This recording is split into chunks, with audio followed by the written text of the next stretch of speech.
Now it is my pleasure to introduce Steve Lee, who will serve as our presenter. First, a big thank you to Steve for joining us. As the founder and CEO of a recent startup, Steve's story is interesting enough. But when you realize that his product is a technology and that he had no prior tech background, it makes it even more compelling. Steve is going to share a lot of his background through his presentation, so I'm going to hand things over to him now before I steal any of his thunder. So, Steve, please take it from here. Thank you, Margaret. Again, my name is Steve. Nice to meet you, everybody. Thank you very much for joining in today. I am the CEO founder of Grok. We're a mobile self-checkout company. Today in the talk, I wanted to talk a little bit about myself, about the company, and what kind of took for a non-tech founder to found a tech company. I hope this presentation will help give you a couple of, actionable things you could do today, as well as some more longer strategic things you could do. So next, a little bit about me. I'm a Korean immigrant born in Korea, then came over to New Jersey in America. After coming over, I joined the US Army and joined the 82nd Airborne Division. Did 4 years active duty. And after that, I went to Rutgers, graduated, was following more of a medical program path. I was a medic back in the 82nd Airborne, but Amazon made me a very good offer that I couldn't refuse. So I ended up joining in Amazon as a warehouse manager. After a while, I eventually ended up being diagonally promoted to a program management class for the last mile delivery program in Northeast America. In Amazon, I took a lot of time, learned a lot of things, and I hope I also contributed back.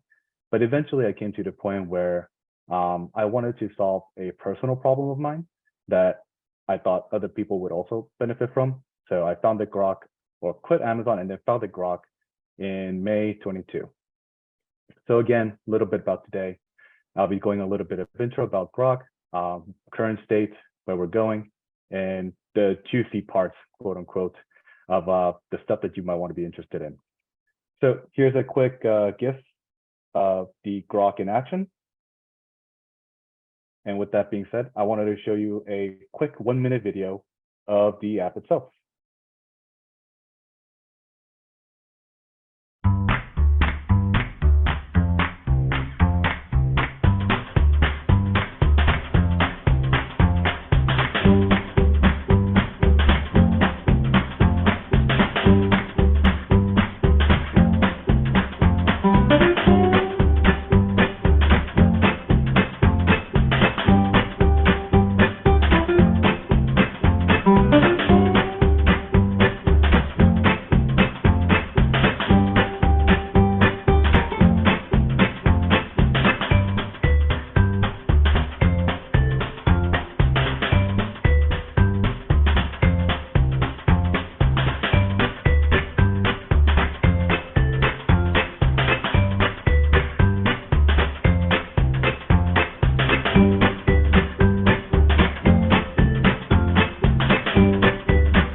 All right. I hope that video kind of made sense, made it more clear what we're trying to solve. On the next slide, as I was saying, the pain point or the problem that we wanted to really solve, and personally for me, is I hate waiting in line. I personally think it's like the worst waste of my time.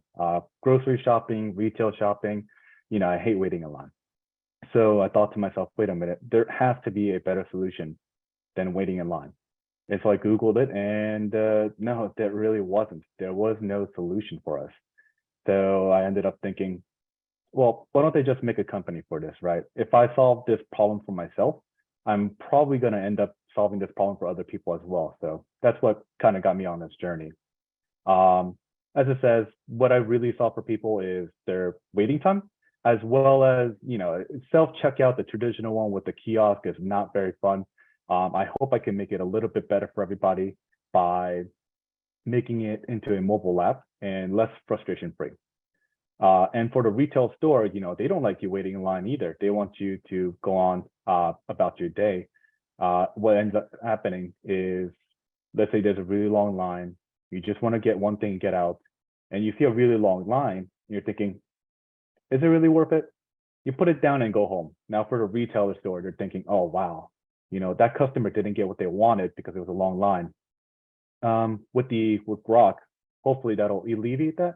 And now the customer can just scan the product, check out and pay and leave whenever they're done. So they don't have to really wait in line anymore. And what another problem we saw for retail stores is those kiosks, those checkout machines actually cost a lot of money. They cost anywhere from $2,000 to $70,000 for like the whole suite. So it's not cheap. It's not cheap. So we try to make it a little bit cheaper and affordable for everybody. So where are we, right? The 0.9. So this is just a personal evaluation of where we are. I consider a 1.0 company having the product launch, having a pretty decent cash flow. We are not yet at that stage. But what I really wanted to help is get companies from 0 to 0.9. So a little bit right before getting to the product market fit. And we're currently a team of 4. I have 1 software engineer, myself, and 2 marketing and design teams, and 1 tech advisor with a long year of experience. We currently have an MVP built, and we're launching together with a retail store in Palisades, New Jersey. Please come check it out. Try out the app. It's kind of fun. And a couple more different companies are also interested in kind of integrating together with us. So what did it take for me to get there? How did I do this, right? How did I go from being a non-tech random guy out of nowhere, being able to kind of get this ball rolling on a tech company?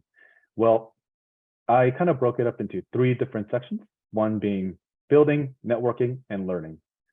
Building being, actually producing the marketing material and some of the other things you need to get along the lines. Networking, I am not an engineer, and I'm definitely need some help. I'm going to need some help with a smarter person to be able to do that for me. So I need to network and find an engineer for me. And I did not know anything about the POS company or business or retail in general. So I needed to learn, and I needed to learn a lot fast. Here's the juicy bits, right?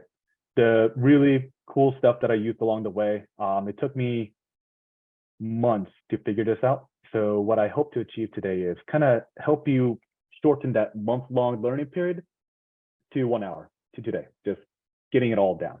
And almost all this stuff is free, except for the book. You're gonna have to look for that on your own. But almost all this stuff is free, so you don't need to really pay a big money out of this. So starting with building, we'll start with Figma, the wireframing tool. As you see in this page, that middle picture is not Figma, it's pen and paper. I highly recommend if you're in the mobile app industry or thinking about really building anything at all, just do the cheapest, fastest way to share your idea. Pen and paper, it's that simple. Yeah, sure, you could always definitely talk to somebody, but it's so much better whenever I share this picture with like my software engineer to my design team. Hey, this is what I am planning it for it to look like. How do you think we could get there?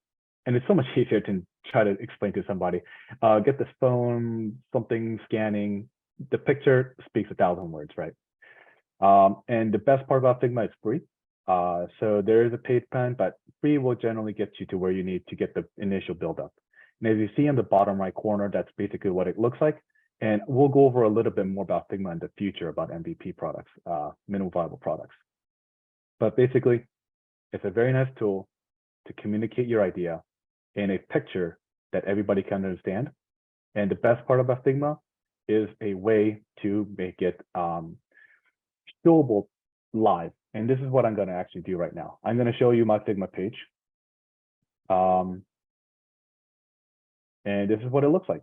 So this tool is kind of like MS Paint on steroids, or like whatchamacallit, like Adobe Photoshop and that kind of stuff. It's a not wireframing tool. So you build like every single button, every single thing. They're not like real things. These are just pictures, and you can make it as however you want it to be. So it's very flexible. And the best part about Figma is that you could make it very complex and very cool looking. So that way you could kind of illustrate to a potential customer what it'll look like when it's live, right? live without the live. This is how it works, right? This is a little presentation of my app that I showed everybody. Click on login, click on this, and it has all these animations. And you could customize all these animations, right? Come down here. I don't want this avocado, or I do. And let's say I want to check out something to finish. Cool. And then go to the checkout page and cool dandy. And then so the customer would be like, wow, this is really cool. I can understand how this works. The next really awesome part about Figma is that it works in it works on your phone. So let me just pull it up real quick. Oops, there it is. Yeah, you could have it on your phone. I hope everybody can see this. So if you're putting kind of like 2 and 2 together, right? Okay, this is really cool on the laptop, but how do I get it on my phone? By putting it on your phone, right? You just put it on your phone, and I just show them, hey, like you log in like this, you put it on like this, and it just works on your phone. So you could, if you're developing a mobile app, it just works right then and there, and they almost can believe that this is real, right? That was the major selling point for me. This is the reason why I kind of feature and love Figma. So I hope everybody can kind of see a use for them as well. Next one for DaVinci Resolve. It's a video editing program. Essentially what it does is it lets you make videos, upload it on YouTube, content creation. You could put it on all kinds of platforms, right? And the problem I was trying to solve with this is I needed to make a very quick 60-second video to explain to people how my app works without having to meet them in person, right? This is what I used, DaVinci Resolve. And the best part is that it's free. It's currently free. So I highly recommend you kind of pick it up as quickly as you can. Even if you don't plan on making a video yourself, just pick it up as soon as you can, because you don't really know what will happen to the licensing. So download it and try it out and make like a quick video. And again, I'm going to show my DaVinci Resolve real quick. Again, it's like a nice video editing tool. You could do whatever you want with it. Let's say you want to like splice it around. You want to get rid of this part for whatever reason. And now my video is only 5 seconds long as opposed to 60 seconds, right? It's an excellent tool. Again, it's free, so doesn't hurt to just pick it up. Next thing to talk about is some of the organization tools that I used. As you can see in the bottom right corner, this is what my calendar looked like for the last 2 weeks due to a couple of conferences. It can get really crazy, and I absolutely cannot put all that information in my head, right? So Outlook is something I use to help organize what my day is going to look like. And the best part is that other tools that I have on the screen also communicate all with each other, right? So Trello is a program management tool. It helps me be able to communicate the steps that I need to do for my team in a work from home setting, right? So because our team is a little bit more global, we're not all together in the same physical location. We're all over America, so I need to kind of communicate with them. Okay, like this is what we need to do next. This is what we're working on, and this is what we finished, all in one kind of page. And this also helps with the organizational tool where it tells us like when it's due through Outlook. Calendly is also another very excellent tool. It's a tool that I use all the time. Every single time I talk to somebody, I use that in order to tell them, hey, like I'm available at this time, at this day. Book a 30-minute meeting anytime that's free for you, right? Instead of going back and forth all the time, which is not really helpful. And sometimes like, people drop off. I highly recommend using that tool because it also links back together with Outlook and it's seamless. Like somebody says, I'm free tomorrow at 2 p.m. They click on that time and boom, like your Outlook already gets updated to be able to say, John Bob put in a scheduled request for 2 p.m. tomorrow, right? And let me just show you the tools that I was talking about right now. Here's Calendly, here's Live, here's my actual meeting. This is something that I would send to somebody, be like, hey, do you want to schedule a 30-minute meeting with me? Let's say they're free on the 20th and they pick 4:30. They pick confirm, and now, boom, Joe Bob, click on the 20th, 4:30 p.m. and it'll alert my Outlook calendar saying 4:30 is blocked, no one else can take it. And it'll also let me know Joe Bob signed up for a 30-minute meeting with me at the 20th at 4:30. And here's kind of like my Trello page. This is more the marketing stuff. So again, ideation of what I want to do next, to-do list, work in progress that they're working on, some of the next steps I have to do, and stuff that's done. So very, very easy to see. Like they just need to focus on this. And it also helps me remind me, what's Joe Bob working on right now again? I just look at that. It's like, oh yeah, that's what they're working on.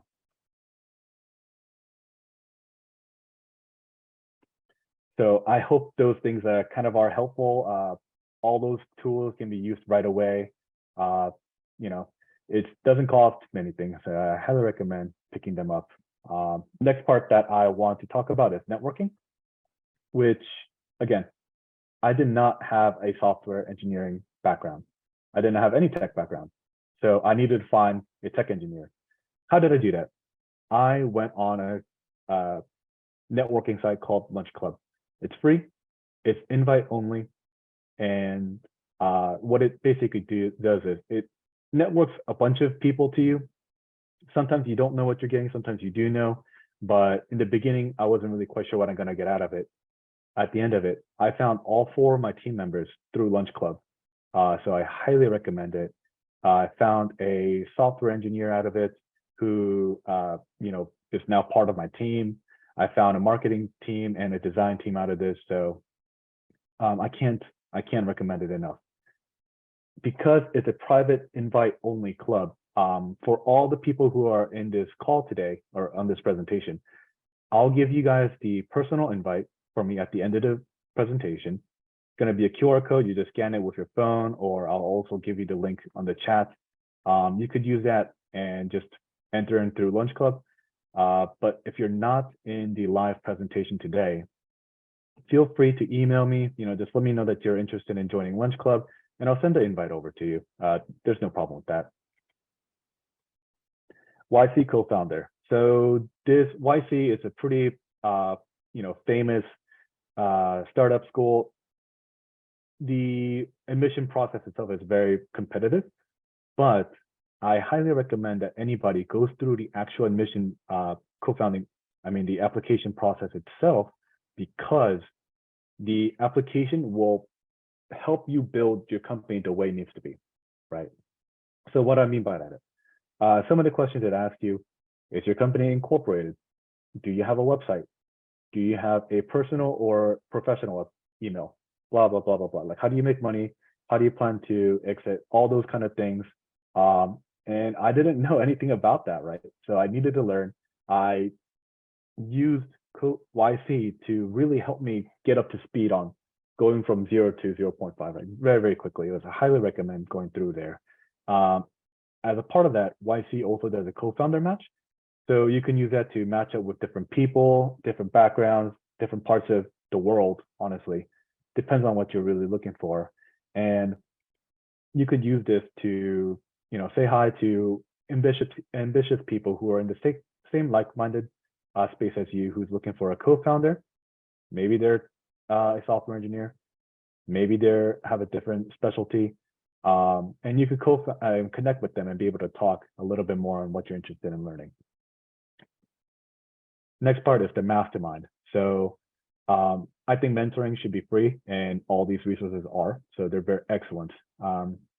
A mastermind is kind of like that weird picture in the top right, a bunch of brains superpowering one brain, and hopefully that one brain will be yours. I believe I have a pretty decent mastermind now, a bunch of people who are helping me along the way, giving me free advice and coaching that I would have never been able to have learned without years of experience, right? It's never too late nor too early. I highly recommend, if you don't have a board of anywhere from 6 to 9 people from different backgrounds giving you advice, just make one, network out. And these are the tools and networking platforms that I use to connect with some other people. Score is a very good one. I highly recommend it. Met some very nice people there. VIT, so this is mainly for veterans that I believe. But VIT is really good because they provide free webinars on teaching code, right? It's amazing. I learned how to go through HTML, CSS, some of JavaScript. It's really amazing. That's in tech. I can't recommend it enough. SBA and SBDC is also part of the Rutgers Business School, so I recommend connecting with them. See how far you can get. They're very excellent resources, connecting you with the local uh, networks and the local chamber of commerce as well. The veterans also have a chamber, so Google that up. There's one in New Jersey. I highly recommend also connecting with those guys as well. So other stuff, learning. This part is a little bit more dense, which comes to product market fit, right? PMF. What this basically means is your customers want what you're selling, right? We think we know what they want, but we don't actually know until you test that hypothesis through a scientific method, which is basically PMF, right? What I mean by that is you make a hypothesis or a guess of what customers want. For me, it's like, okay, I guess that people want to be able to skip the line through a mobile self-checkout app, right? And I test that hypothesis by talking to customers, live, random people, friends and family. I went out to basically random stores in a 5-10 mile radius around my house. Probably hit up about 50 to 60 stores by now. In person, went to every single one, asked a bunch of people like, hey, would you use this? And then used something like a Google Forms to check out a survey, fill it out with data, and had a very, very, very good confidence that they would want to use something like this. And then, so yeah, you evaluate the hypothesis or guess by doing whatever you can do. For me, it was going door to door to every retail store, and also talking to random customers, just doing quick surveys, like 1 or 2 minutes, and asking for a little bit of feedback, right? Now, this part is actually the hardest part, so don't be afraid. You don't get it like within a minute. It's not that quick. I was actually listening to another podcast that said a company made 12 different products in 7 years, and then on like the 12th product they were able to find product market fit, and now they're worth billions. But it took them 7 years to find product market fit, so it takes a while. Sometimes it could take, I'm not trying to scare you off, sometimes it could take a long time, sometimes it's quick. Instacart, Uber, they were pretty very quick on their onboarding process, right? So it does take, sometimes it can take a while. It's the hardest part, and this is the part that's going to be well for most of your time. And so what I'm just trying to say is just keep going. It's not easy, but it is very nice to be able to go through this process, but you do have to go through it. Next part is pre-sale. Pre-sale is basically like a concert ticket. It's, if I buy a ticket for a concert next month in February, I can't turn it in January and get it, right? You have to wait until it's out. In the same way, that's how I was able to do a lot of my feedback with customers and surveys. Like I said, I went to like different stores and asked them, hey, like, would you want this? And I showed them my phone with the Grok Sigma app, right?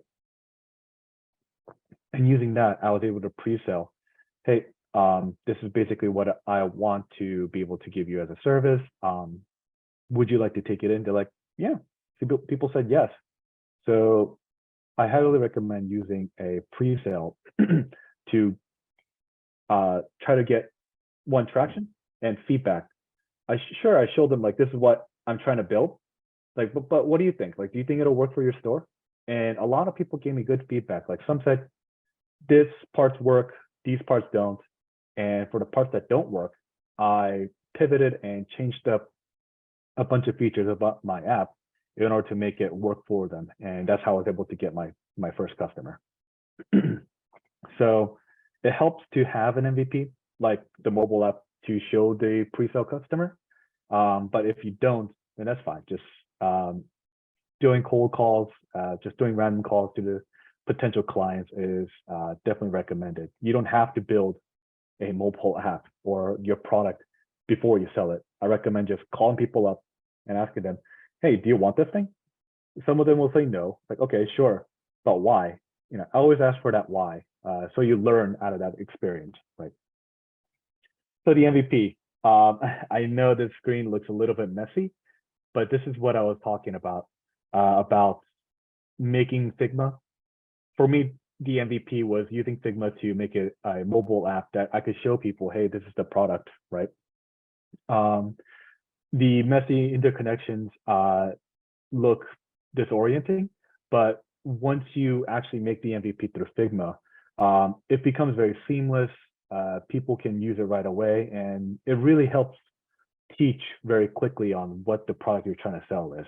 So this is what mine looked like, but I don't really know how yours would look like. But what I'm trying to say is you could hire somebody to build something for you, or you could build it yourself.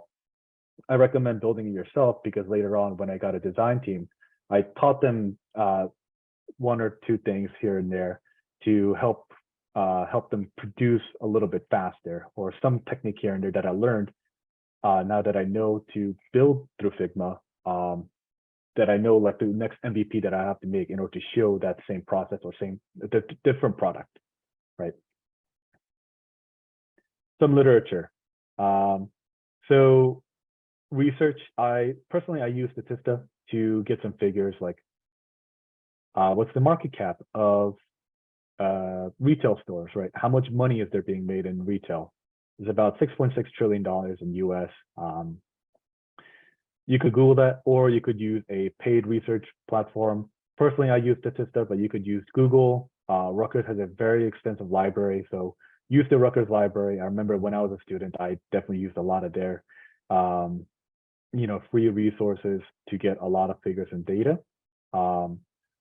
Next parts, some of the books and essays. I'm currently reading Thinking Fast and Slow by Daniel Kahneman, a Nobel laureate in economics. He has some extremely interesting ideas on there. And I definitely took a lot of inspiration from this book. So I highly recommend it if you are, want a little bit more knowledge about the human decision making. At what point will somebody, pay the price? And at one point will somebody not pay the price, right? That was very, very consequential for me. So I needed to know that, and that's how I learned it through this book. Paul Graham, if you don't know, he's the co-founder of YC, a very famous guy. He's a great guy. He wrote a lot of essays on his website that looks like he's from like 30 years ago. But the knowledge is timeless. It's really good. Highly recommend reading through some of this stuff. Some essays are 1 or 2 paragraphs, very quick. You can read it in a minute. Some are like 20 paragraphs. So just digest the small ones that you really like, check it out, see if you like it. And the reason why I bring it up is because it applies to any startup, right? It applies to any startup. It doesn't matter what you're doing, a software company, IoT, hardware. If you're a startup company, you should really read Paul Graham's essays. And his name is right down there, Paul Graham, in the right corner. So, and if you don't know where to get it, just speak to me right afterwards, and I could also email it over to you. The next part about the podcast, the 2 that I listen to is God Raz, How I Built This, and the SaaS podcast from Omar Khan. Again, this will apply more to you. I am in the SaaS business, so Omar's podcast really applied to me. And it's not so much for the content that you're listening for. Personally, I like Omar stuff, but listening to a podcast or whatever kind of media that you want to consume, I recommend to do that because I was a non-tech founder, right? I had no idea how SaaS business talk or thought or like what their culture is around, what their priorities are. I have no idea, right? The podcast helped me get into the mindset of a SaaS business. What kind of things that they're talking about, what's their metrics, what kind of culture, words that they're using, business acronyms, like what's a SaaS? I didn't know. I had to Google what SaaS was. Like CAC, KPIs, all kinds of acronyms that I'm not familiar with. The podcast helped me more to put in with the culture, and the content is good. the content is good itself, but it helped me more to get into the mindset and the culture of whatever I'm trying to get into. If you're a non-tech founder and you're trying to get into whatever tech industry you're trying to get into, the podcast helped me put into the mindset and what priorities people are really asking about. While Guy is more generalized. All the Shark Tanks guys were on there. They gave their speech about, like, how they got started from the bottom and now they're here. Damon's interview by Guy is really funny. I recommend listening to Damon's as well. That's pretty much it for my talk. Some of the last remarks is entrepreneurship is a muscle. Do it every day and it gets stronger and easier. So, I know for some people it's kind of tough to really put in that time sink, or it's really tough to be motivated or even know what to do. It took me a long time to really get into the habit of things and building, right? I kind of went cold turkey. I quit Amazon and started this thing right away. So I had all the time in the world, but I have no idea what I was doing. So I don't know if I'm doing something right. I don't know if I'm spending this time wisely. I don't know what I should be doing either. So it was really demotivating, but I would say, just keep going. It doesn't even matter if you think you're doing something right or wrong. Just keep doing it and you'll get stronger. It'll become easier. Your 2-hour commitment will become 6 hours. Then 6 hours will get 10 hours, then 12 hours. And now, I'm thinking to myself, there's not enough daylight in the day to get what I want to get done.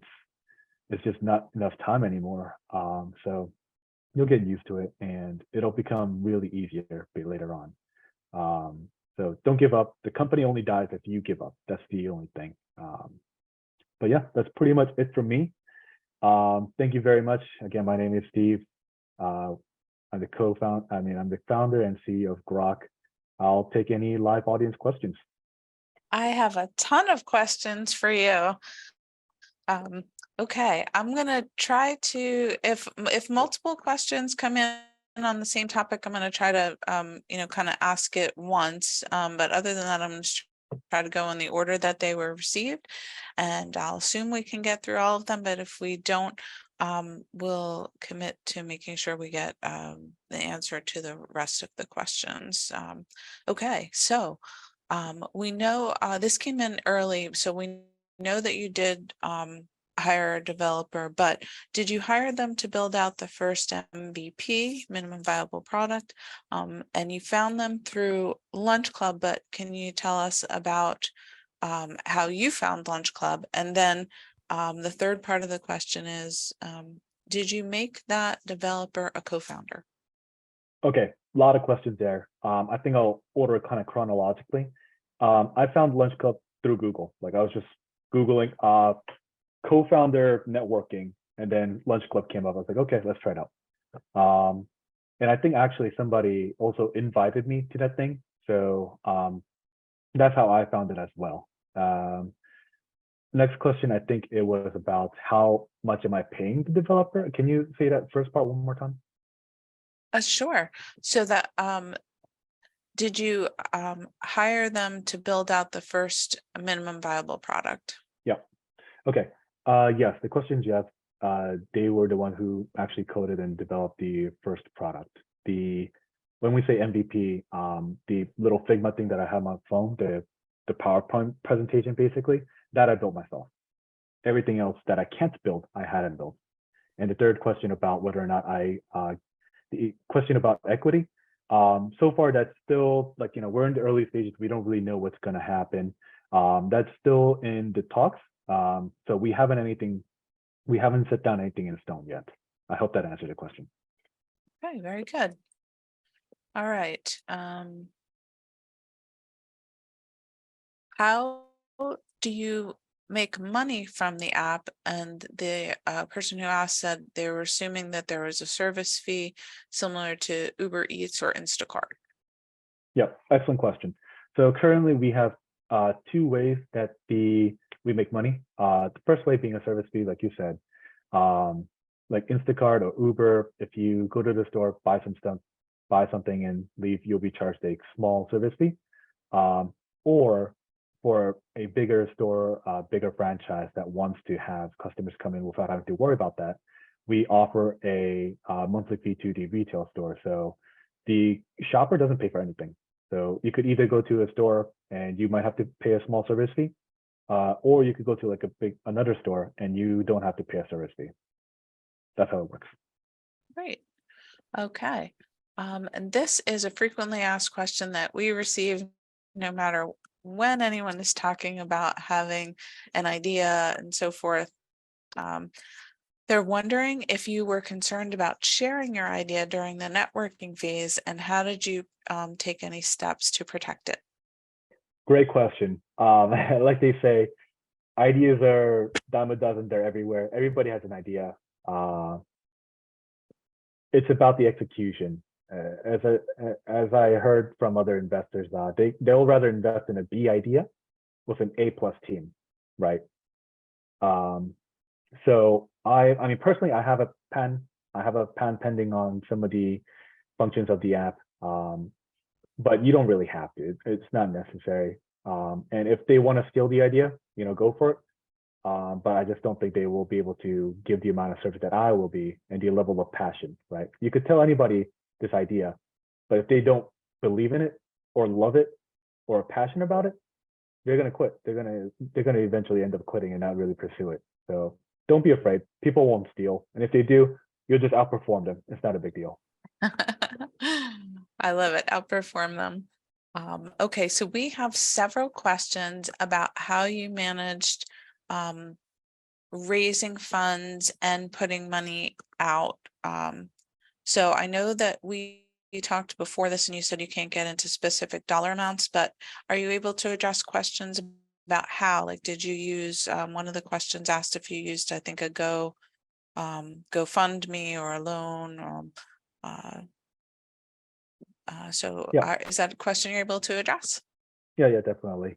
So I won't give you like the exact dollar figure, like what I allotted to this company, but I will say I did, for how I funded it, it was just personal funds. I basically took out my savings, cashed out on everything basically I needed to, and started this company. But otherwise, some other ways to raise money, like you said, like crowdfunding, launch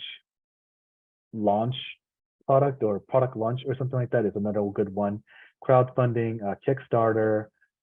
There's all kinds of ways that will kind of help you get the initial capital, the like 4-figure, 5-figure range that you need to be able to start the company, and then, prove that you can do it, or prove that there's a market that people will pay for it, and then get funding. Like, you don't have to have $100,000 or $1 million to really make something.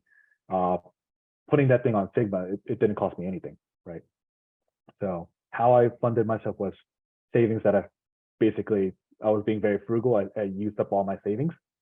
But there's crowdfunding and there's all kinds of stuff that you can do to kind of get the initial footing if you don't have the amount of time or savings to start it right away. Fantastic. And someone had asked, and I think you made it clear in that answer, that you left your job.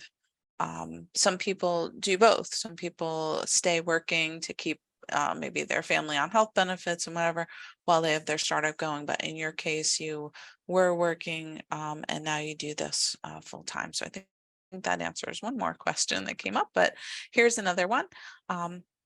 As a retailer, how do they determine the accuracy of the items in the cart versus the scanned items in the app? Yeah, great question. So this question is asking about theft, and loss prevention and shrinkage is the terminology that they like to use. Some of it is intentional and some of it is unintentional. Quality mistakes happen all the time, and unfortunately, if somebody wants to steal something, they can kind of do it with or without the app, so that'll happen. But using the app, that's why we have to check in with the person in order to have the quality check. Like, if you bought a water bottle, you have a water bottle in your hand, you show the app, it says it has a water bottle. But if somebody is trying to be nefarious and buys one water bottle on the app and it's like walking out with like 10 like cases, that's a red flag, right? Um, so that's one of the ways that we deal with loss prevention. There's a couple more, but that's the majority way. There's always a human check before the customer leaves. Fantastic. Okay.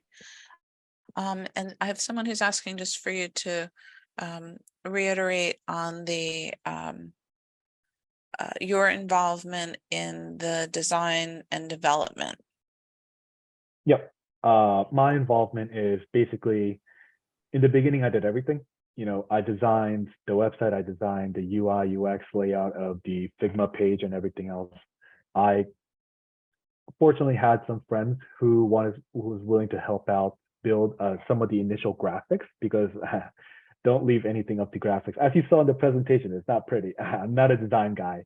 So I was fortunate enough to have some friends to do a little bit of work, but you could pay somebody less than $100 to get that kind of stuff done. So yeah, I would say my involvement is pretty much all of it until I built up a design team who took up the reins.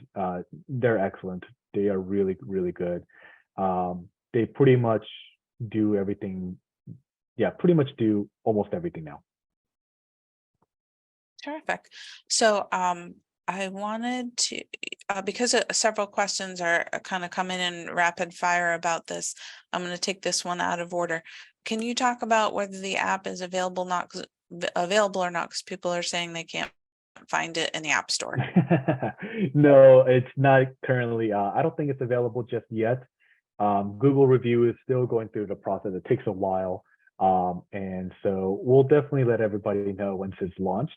And please check us out. It's Grok, G-R-O-C, as on see on my shirt. You might be able to find it on the Grok or Grok checkout. So CHECKOUT, one word. Grok checkout. Otherwise, I'll also leave like a link after the session so that people can come check it out and pre-register. Okay, terrific. Okay. We have someone who said that there are retailers that would benefit from this app. They see long lines there, and different grocery stores have various pricing. How would this data be leveraged or used? The same bag of chips will cost differently at different stores. Yeah, excellent question. So Grok, we have an API integration feature for each store, each location. So let's say, for example, we have the umbrella of CVS. There's one store in New Jersey, one store in California. They're definitely going to have a different price tag for what a water bottle is going to cost. So we do it by store, by location. So it's not just like one price for everybody. It depends on what the store wants. Okay, good. All right. Again, there's a ton more questions. I keep scrolling through to see like how many can I get asked in one by asking you one thing. Let's see. Yeah, I left a lot of time. Do you need an attorney to found a business? No, I incorporated everything myself. I read up on the literature, how you do it, talked to a couple of people for some advice to get started. And ultimately I paid $0 except for just the processing fee itself. So you don't have to have an attorney. It does help you if it's a more complex business, maybe, something that I'm not really familiar with. But personally, I did not pay anybody for incorporating the business. You could kind of do it yourself. Okay, so this is a multi-part question that you've addressed part of already, which was where you sourced the money to support you from. But if you are, do you want to talk about why you made the decision to leave your full-time employment to go into entrepreneurship? Yeah, it's a mixed bag of answers. I would say it's like kind of like, I guess, three. The first part being I had a personal problem that I wanted to solve. And I thought, hey, there's a market opportunity that no one's capitalizing on. And I think it's a good business idea. I think it'll help a lot of people. So in a practical and business sense, it made sense for me to just go into it. It sounded very fun. I wanted to do it. It's a practical sense. Second part, sorry, it sounded fun. Like it sounded like a very fun, good idea to work on. It's not like a drag. I started two other companies before this one, and personally, I just did not have the passion for it. So I realized you got to really love what you're doing. I really, really want to solve this problem. So the other two problems I didn't really want to solve, but this one I really want to solve. So you got to really have heart and, you know, make it a personal problem. If it's not really personal, you might not have as much passion as you would. And the third part being, I think I was in a point in life where I said, you know, it's kind of like now or never. I think I'm at a pretty decent point before I get really, really busy with personal and kids and stuff like that. So I figured just right now it works out for me. Maybe in the future I could try that again, but right now it was a pretty good time for me. So that's what led me to move on. Got it. Okay, good. And we have someone who asked if you put together a formal business plan to show possible funders, and what were the most critical aspects for a tech company, and how did you estimate market potential and ROI? Another couple of questions in one. So the first question is, did I make a business plan? Yes, I made one. Did I show it to the investors? A few, but not in the sense to raise money, but more to get the feedback and how to pitch and stuff like that. So fortunately, I asked out to my network if there's any investors in my social network, and a few raised hands, and I just reached out to them about my business plan, and that's how I was able to get some feedback to build it a little bit better for that aspect. And can you go over the second part of the question again? Sure, A sure. lot. So you covered the part about the formal business plan and funding.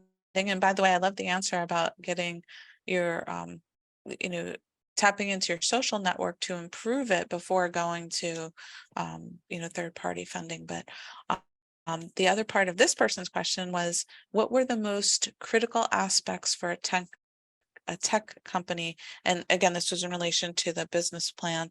And how did you estimate the market potential and ROI? Yep. Okay. The most critical part about a tech company, in terms of the business plan, I would say how to make money, right? Uh, I think it honestly applies to any business plan. It needs to figure out how to make money, and sometimes you really kind of can't, but just kind of figure something out. Because that was the feedback that I got. Because originally, I think I thought I could pitch kind of like Google or YouTube, like you kind of just do whatever gets traction. But everybody rejected that, so told me to just make something up. And then kind of links back to the ROI and market cap research, right? I use Google to figure out how much it costs, the kind of market it is. I think it's not so hard to Google, like, hey, how much is business worth? That's easy. The Google that you need to figuring out is, what market is this? What am I working on? Is there a name for this business? That's the part that it took some time before I kind of got understanding about that. Like, I didn't know it was called retail sale. I didn't know what POS was. Point of sale, which is basically the cashier thing, right? EPOS, MPOS, there's all kinds of acronyms, and I had no idea. But that's the part that I would recommend that you start with. Figure out what your business industry, names and acronyms and all that stuff are called, and then do the business stuff. Like, okay, wait, how much is this business worth? Like POS, for example, I believe is a $16 billion industry in US. I might be wrong in that number, but it's a double or single digit $1 billion industry. Wow. Okay. We have someone who'd like to know, what are things to keep in mind when building an app that handles payment methods? Yeah, some things to keep in note is privacy and security. Those are the most important things about it. If you don't have those two things, don't even begin. So thankfully for me, my software engineer, he had experience working with Stripe, for example. And there's different kinds. Like, you don't have to use Stripe. There's all kinds of different platforms to handle payment systems. But we went with Stripe because he was the most comfortable with it. Um, Thankfully, Stripe kind of handles all that. They handle the privacy aspect as well as the security aspect. We don't touch any of that data. So until you can figure that part out, don't handle anybody else's money, right? Yeah, like be in their shoes for a second. How would you feel if a business told you, hey, like we don't know how secure this is, but give me a credit card? That doesn't work, right? So make sure that's in place. Fantastic. And I appreciate that answer very much. Um, we have someone who would like to know how long it took from idea inception until you got to this point. Good question. So I basically quit Amazon, I think in March or April. And then I did two failed businesses between April to May. And then May is like pretty much when I started Grok. Um, we had about a 6 month development since June of last year till like December, and now seventh month in January. So I hope that kind of one of those figures kind of like help answer that question. Ah, when you said something about having had two businesses previously, I didn't picture them being like immediately previously. I had a picture in my mind that maybe you had, like a paper route or, when you were a kid or, something like that. Um, okay. All right. We have someone who seems a little concerned about your income. They said if the app is not out, how do you generate income for yourself? Yeah, so that's called a runway. Runway is like, think about either a runway on an airport or runway at a fashion show. It's how much you can walk before you fall off, right? That's the simplest way to kind of describe it. I calculated, okay, I'm gonna allocate this much money for my business runway and this much money for my personal runway. I made sure that I'm extremely, extremely lean. Like I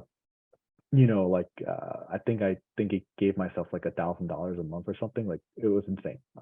Extremely tiny amount for my personal expenses, and then everything else to my business. And I knew starting in, I had about a year or two of runway since I started. So I know that's how much time I have left, and that's the kind of way that I did it until I have to raise money and to be able to extend that runway longer.